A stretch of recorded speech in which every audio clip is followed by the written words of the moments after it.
Hello and welcome to the video review for Team 17's Alien Breed Evolution, Episode 1. Let's get the obligatory mention out of the way early. Team 17 is the studio that makes the Worms franchise. You know those games with the teams of worms taking turns to wreak havoc on each other? Well, those games are really good, but Team 17 is a studio with much more to them than comically violent annelids. This game is essentially a rebooted remake of the much-loved Amiga classic, which was compared to Gauntlet and often referred to as the top-down precursor to Doom.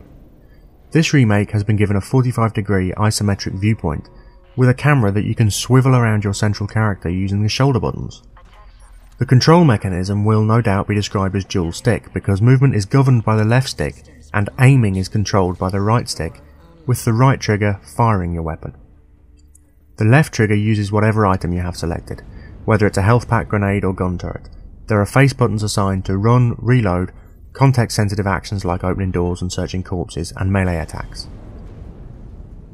The game is set up via a graphic storyboarding sequence like a comic book. These comic book sequences are repeated between each level and work well to feed your story progression and character growth. Essentially, without too many spoilers, you're on a big spaceship which has crashed into an even bigger spaceship and is now suffering from two problems. Number one problem is that the crash has caused your spaceship to fall to bits. Systems are down and the hull has been breached. Basically, it's not going to polish out. The second problem is that when the two spaceships knock chunks out of each other, they opened access points for the insectoid aliens to get from the huge ship onto yours. These enemies are the titular breed and can be most easily compared to the aliens from Starship Troopers or even the Alien films. I'll take the chance to get a few of my issues with the game out of the way nice and early. The controls could be a little more accurate. It feels that rather than have total 360-degree movement and aiming, you're limited to a 16 or 32 point directional gate. This isn't the case. The movement and aiming really is 360 degrees. It just doesn't seem to like settling between those common points. This isn't really an issue for movement, but with aiming it meant that I wasn't quite as precise as I'd like to be. The levels are quite samey, with the single environment obviously not allowing much scope for variations in colour palette, texturing or modelling. There are a few notable exceptions where it becomes obvious that the designers are doing their best to inject a bit of variation into the locations. It works because the game is supposed to be all set on the ships, but there will be people out there who wanted a little more variation, and I can see some people complaining about the generally subdued palette. The enemies are also fairly limited. There are a few different models, but basically they break down as the small ones, the bigger ones, and a spiky one. But they do come in various sizes and colours and have a couple of minor variations to the way they behave. Primarily they run at you and either explode acid on you or hit you with their claws. Some have a way of shielding against your bullets and some lob acid at you. You can hit them with various weapons including all the usual suspects, but there could possibly have been a bit more variation in the weapons too. It's not a huge issue, but it would have made the game feel a little bit more complete. It's not that there is a severe deficiency in any of these areas, it's just that the upgrades come fairly slowly and there is a lot of work to be done in each area before you get to move on to the next. I suppose it's possibly a pacing issue rather than a content issue, but either way it is a minor irritation, so don't let it put you off too much. The game uses the Unreal Engine and the locked 3D style is reminiscent of Shadow Complex's graphical style. There are points at submission completion where the camera moves out to show you what you've done, and you can tell that the game is totally modelled in 3D, with the isometric viewpoint and rotating camera a design choice rather than an engine issue. This is no doubt an attempt to tip the hat at the original Amiga version, and might actually serve to improve the game's playability. The single height camera forces your scope of vision to be narrowed to the area immediately around you, so the onrushing breed often appear quickly and startle you.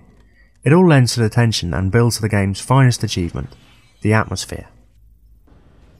Some areas of the ship are on fire, some have electrical issues which arc purple lightning from wall to floor.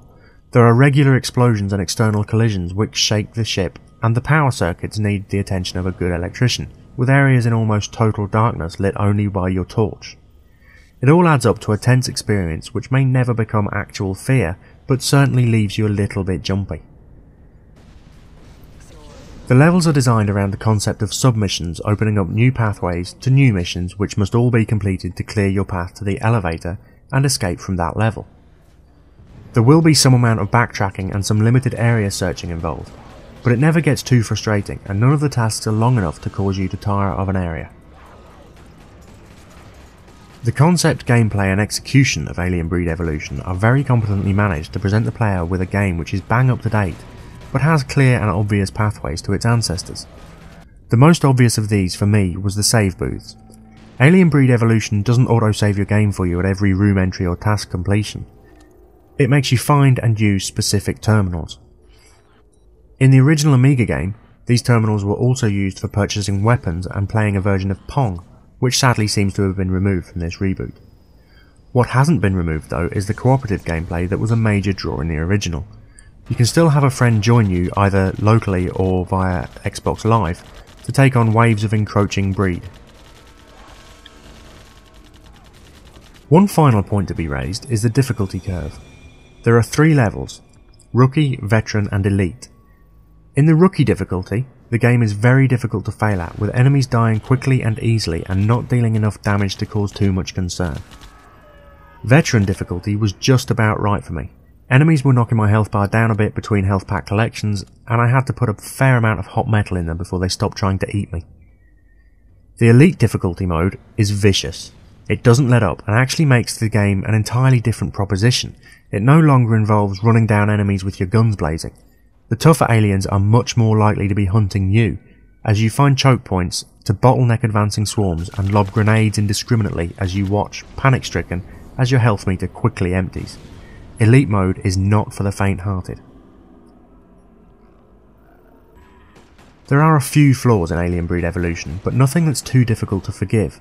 The game sets atmosphere reasonably well, and the presentation is perfect for the style and heritage of the title.